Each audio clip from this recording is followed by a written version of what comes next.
Okay, in this video, we're going over part B of the data FRQ questions, and we have a 2D array of randomly generated numbers, and in part B, we just have to tell how many columns are in increasing order.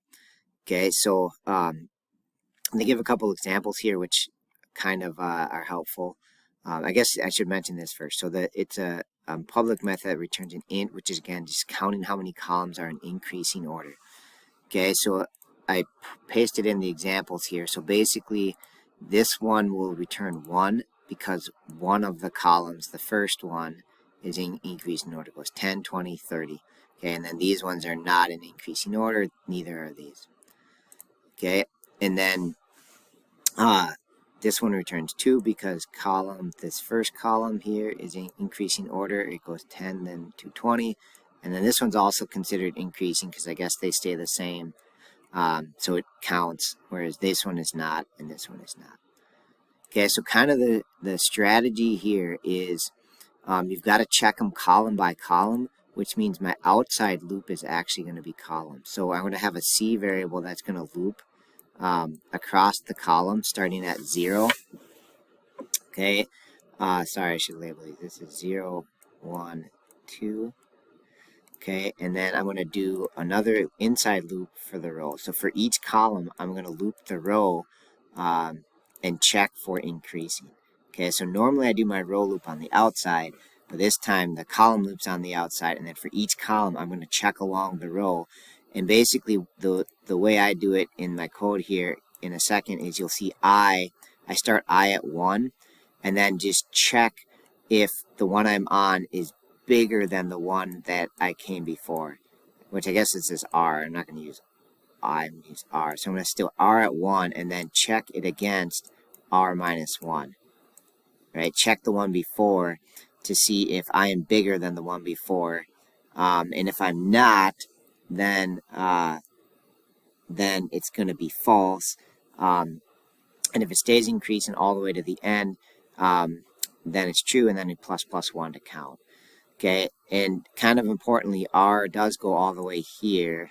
It just starts at 1 and then checks 1 before. So we do go all the way to the end and check this one to see if it is greater than the one that came before it. So we kind of start with assuming that it is greater, and then if we ever find one that isn't, it becomes false. So like in this example, we check the 40 against the one before it, and if it is not bigger, if it is smaller than this one, then it is false. And again, I think it's going to be if smaller because equal to still counts. So if this one is ever smaller than the one that came before it, then we're going to switch our statement sort of to false.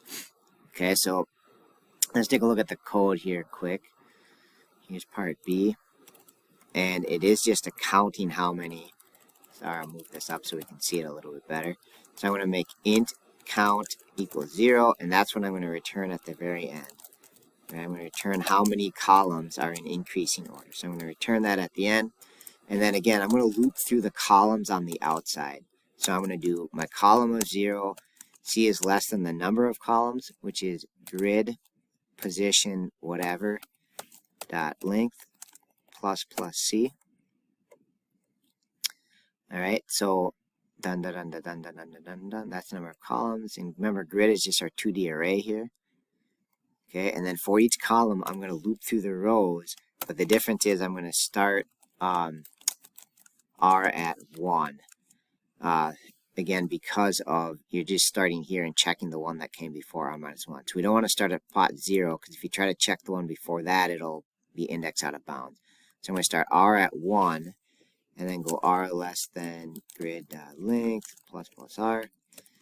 And then each time, okay, so sorry, for each one of these, I'm going to start with a Boolean and is increasing. And I'm going to assume it is true. Okay, and if I ever hit a case like this where I am smaller than the one that came before, the one we're on is smaller than the one that came before, then I'm going to change it to false. Okay, so basically inside of here is just going to be an if check.